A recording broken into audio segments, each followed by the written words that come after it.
Now, I want to talk about the Mercedes EQS, the electric luxury sedan, and how it's being portrayed as the electric S-Class.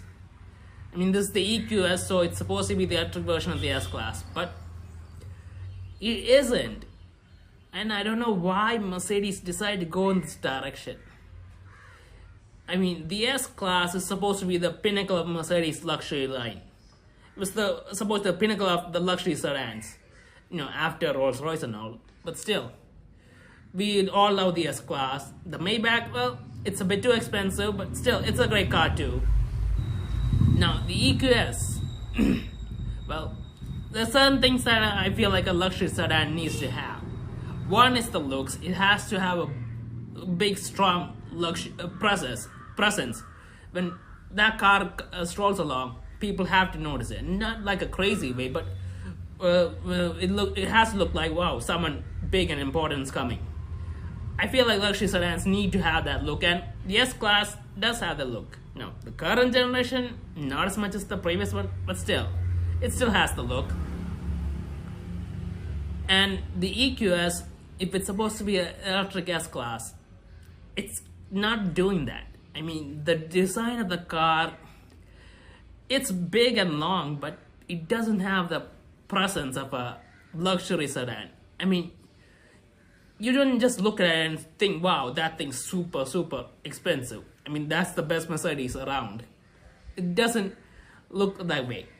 And I know that the design was focused more on aerodynamics and getting more range because it's an electric car, but still, I think that was the wrong direction to go in. They should have just, honestly, put an electric motor in the S-Class and made an electric S-Class. I mean, I know that seems like an oversimplification, and a grounds-up EV is obviously better than a converted EV, but still, that's what they did with the 7 Series. I mean, the i7 and the regular 7 Series both look the same, and the i7, everyone loves that car, and it looks like a proper luxury sedan. Yes, the front sucks, but still, it has the shape. And the EQS doesn't have the shape. And I don't understand why. Now, if they decide to make this as some other car and just a separate EV brand inside Mercedes, then yeah, it would have made sense.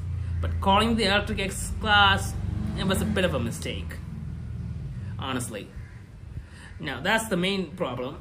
And the second thing is the luxurious aspect of the EQS. Now, luxurious in a luxury sedan means high quality materials. The interior has to look great. The suspension has to be really smooth. The power delivery has to be fantastic. By fantastic, I mean really smooth, no jerking around. And well, one of these aspects the EQS nails because it uses an electric motor and the power is linear and it's really silent. And those are important things for an electric luxury sedan. But everything else, not so much. I mean, the suspension, from what I know, the suspension doesn't seem to be the soft. So, I mean, it's a good suspension, but it doesn't seem to be on the S-Class level. Now, whether that's because it's a ground-up EV and it has electric batteries and motors and all that, and that maybe somehow cause issues with it, I don't know. But still, if it's going to be an electric S-Class, it needs to have a really soft suspension. And we already know the S-Class has a good suspension, so everyone's going to be comparing it to that, and it's not as good, so that's a big issue. And the interior, well, it's overall good quality materials, but the space in the back, no, it doesn't seem as spacious as the S-Class. That's another issue, because luxury sedans focus on the back seats, not the front. The back seats are really spacious, so it has to be really comfortable for long journeys. And this seems like a regular back seat. Even the materials are good, the space aspect seems like a space of a regular sedan. And that's not S-Class like. Now, one thing I have to give it to the EQS is the front display on the dashboard. And the 3 the triple display dashboard, that looks really great. That looks like something on a high quality car. And honestly, that should have went into the S-Class directly, but the EQS does good there. But overall, there are way too many compromises with the to call it an electric S-Class. It's just not on the same level. Now, especially when you look at the electric i7 and the normal 7 series, honestly, there is a lot different. It seems great, and because of that, the EQS it doesn't just seem like a S-Class to me.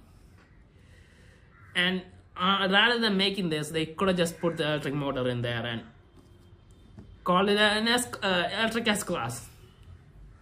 That would have been better. Now, maybe in the next generation of the S-Class, they actually bring an electric version of the S-Class, just looks exactly like the S-Class. Maybe they design a platform that can support both, like BMW did.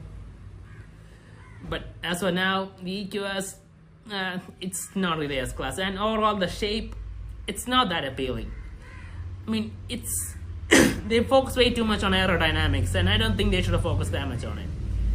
It's not sport. It doesn't look sporty. It doesn't look like a premium sedan. It just looks like a car, a really long car with a great range and power, but still. They kind of missed out on an opportunity here. And hopefully they fix that in the next generation. Now, in terms of the EQS SUV, that honestly seems much better. That seems proportionate. The design seems good. That looks like a GLS. So I guess that's an improvement. But as for the EQS sedan, well, it is what it is.